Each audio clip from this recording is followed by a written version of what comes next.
Hey, hi, everybody. Thank you for joining us. Today, we're going to start at the high level. What are the medical leave and accommodation regulations in the United States that you need to pay attention to if you're responsible for managing employees leaving the workplace?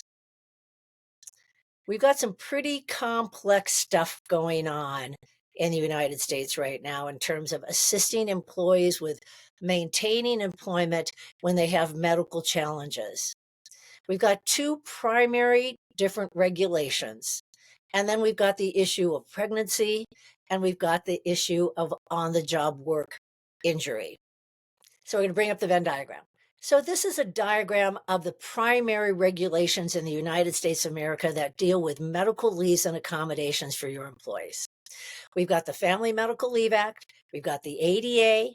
They can run concurrently. We've got Pregnancy Workers Fairness Act that can also run concurrently. We've got Workers' Comp that can also run concurrently. And you may even have some more serious pregnancy disability regulations in your state.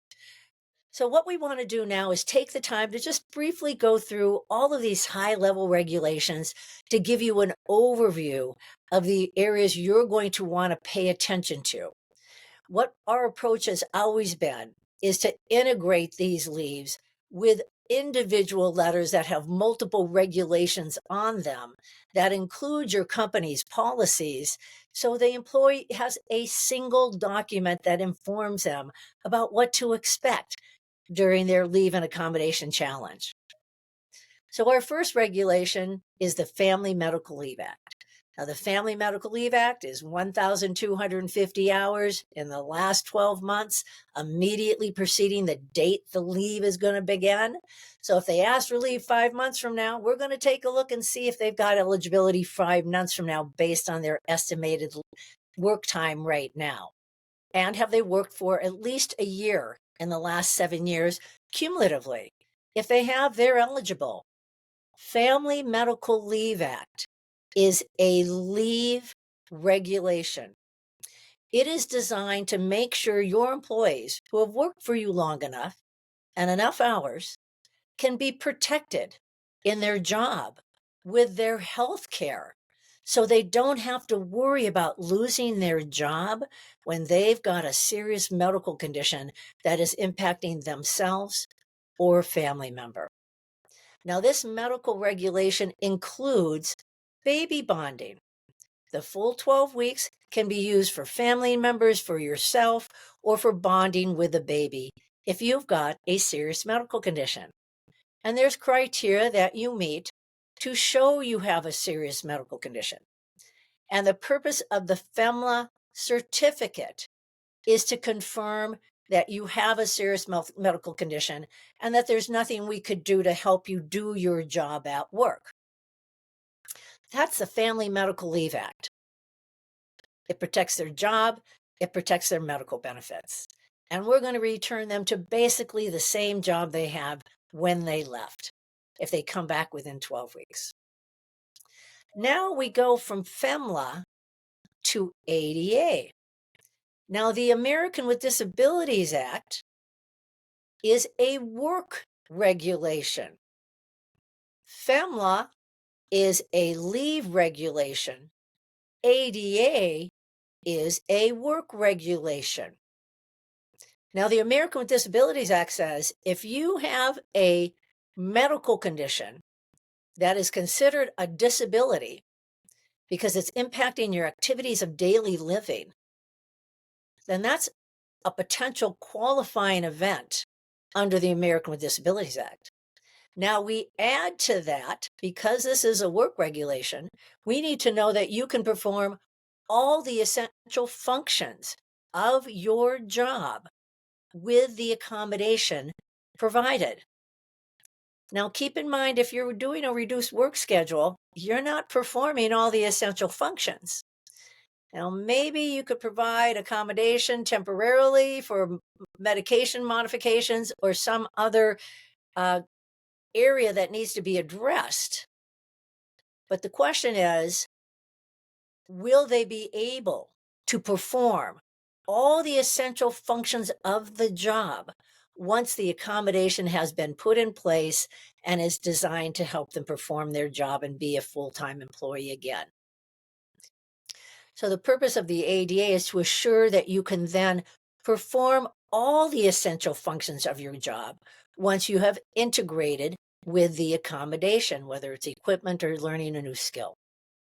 What the ADA is not designed to do is to provide you leave on an extended basis because you've exhausted FMLA.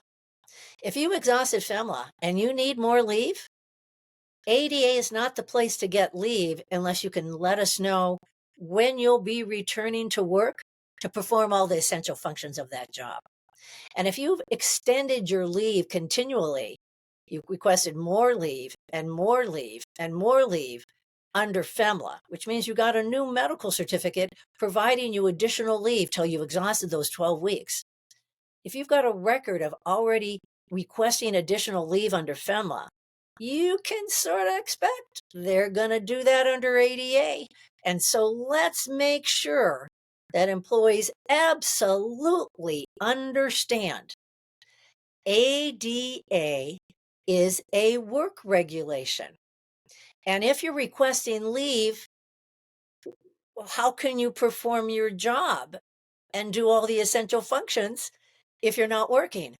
Oh, well, I could once I get my medication modified. Great. So you need leave for 3 weeks, 2 months, 6 months, 1 day? We need to know.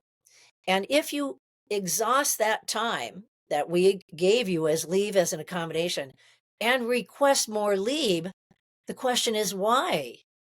Was the original accommodation ineffective? And if it was ineffective, why would we give you the same kind of accommodation again if the first one was ineffective? That's why repetitive requests for leave under the ADA become an undue hardship, because it's unpredictable and unreliable attendance. If you cannot tell us when you will return to work, what day will that be? And then we make this an undue hardship. But the American with Disabilities Act is designed to make sure HR spends the time and effort, or the educated person in the organization who understands ADA, understands the job, and is able to communicate with the employee about the restrictions related to their medical condition. That's the interactive process. And we're going to look and we're going to look and we're going to look. We're going to call Ask Jan. We're going to teach the employee how to get on there. We're going to search together. We're going to keep copies of every document that we find that we suggest to them that they say no, they don't want. We're going to keep copies of every job we offered them that maybe pays less and is in a different location that they don't want because they want their regular job. But if we can't accommodate them, please make sure you take the time to explain to the employee that if we are unable to accommodate because it's an undue hardship, and they turn down every other job we may be able to accommodate them in, and they can't find any other one that they're interested in, this is going to not be an accommodation, and they could potentially lose their job if there's no other benefit in our company that allows them to stay employed. So the ADA is a work regulation, and it absolutely requires at all times for a educated, trained individual to engage in an interactive process in good faith with the employee interactively to make sure they have full opportunity to let you know how they can help you help them stay working and how you can help them stay working. That's the interactive process. So now let's look at some of these other regulations. So we've got FMLA for military, and we have FMLA for extingency. And military is 26 weeks if you have a veteran or an active military person who needs medical attention and you are their caregiver. But if it's extingency, meaning that they're going to leave and be deployed, and they were the babysitter and they took care of the bills, we get 12 weeks to help figure out how we're going to handle them being gone. That's what that's for. And then we get to the ADA, Pregnancy Workers Fairness Act. And the Pregnancy Workers Fairness Act, everybody, is a very, very different regulation. What the Pregnancy Workers Fairness Act says is don't mess with pregnant women. We always knew we weren't supposed to. We had a regulation already, but now we're getting serious about it. And what we're saying is we're going to change the American with Disabilities Act if you're pregnant. You no longer have to be a qualified individual with a disability. If you're pregnant, we're going to automatically give you basic accommodations that we would expect you to need. Longer breaks, more breaks, bathroom breaks, opportunity to sit down, hydrate, etc. We may give you other accommodations that aren't obvious also, but we're not requesting significant medical data or even any. You're pregnant. Let us know the date you're having the baby. And then let's see what we can do to help you. But if they're asking for very odd accommodations that don't seem normal at all or obvious on their face, then we might get additional data. And yes, you can get that, even in the state of California, everybody. And by the way, if you're still being told that you can't get the underlying medical condition under the ADA in the state of California, that is incorrect. You can, but only if you really need it, everybody.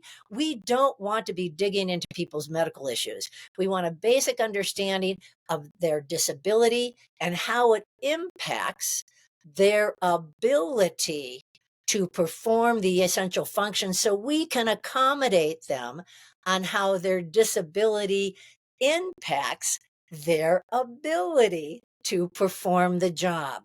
These are very specific nuances, everybody, and important to get a clear procedure on. Our ultimate guide for integrated medical leave and accommodation in October is designed to give you the strategies and the nuances that coordinate these regulations and keep you from getting sued. One of the most important things you need to know about is when FMLA ends, ADA begins. All the time, every time, no matter what. And I'm sending an ADA good faith interactive meeting letter that's requiring that employee to be on a Zoom meeting, face to face, eye to eye, or in person on the 10th week of FMLA, everybody. We've got very, very specific, well-developed letters that we've been creating for over 30 years that integrate all these regulations. So you're not sending multiple letters, relying on multiple third parties, you're coordinating everything. Even if you use third-party administrators, you're still coordinating everything. Then we get to company-specific leaves. Now, you may have another maternity leave. You may have another sick leave. You may not have another medical leave, but make sure all leaves run concurrent unless protected by state or federal law. And in other words, a regulation says you can't run FMLA concurrent with workers' comp for police officers, for example. And that's probably going to be because they have a contract that says that.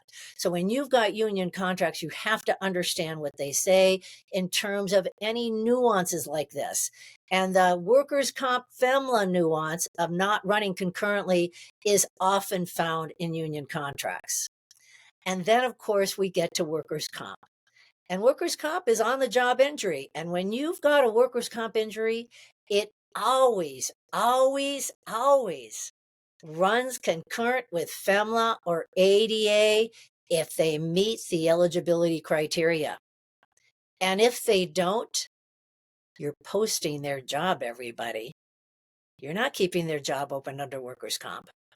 You're denying ADA if it's an undue hardship for whatever reason. Go through a very clear, well-developed procedure.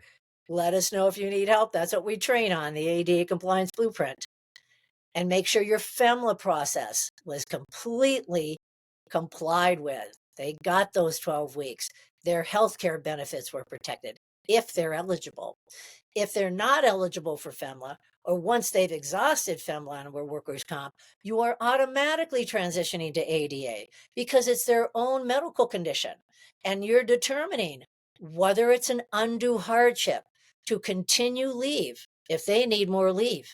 And again, if they've kept extending it, you're looking at that very seriously, because we do not leave job openings under the ADA for workers' comp individuals if it's an undue hardship to leave the job open.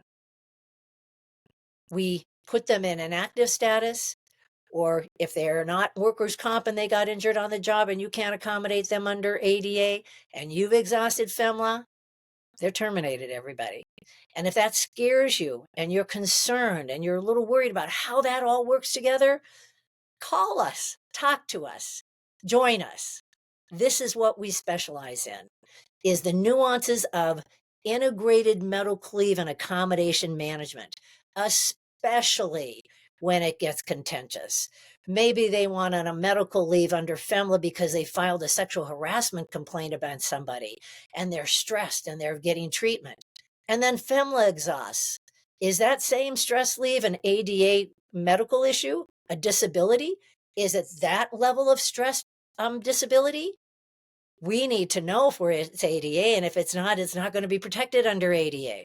So it's very important to understand every regulation gets addressed independently, even when they're running concurrently.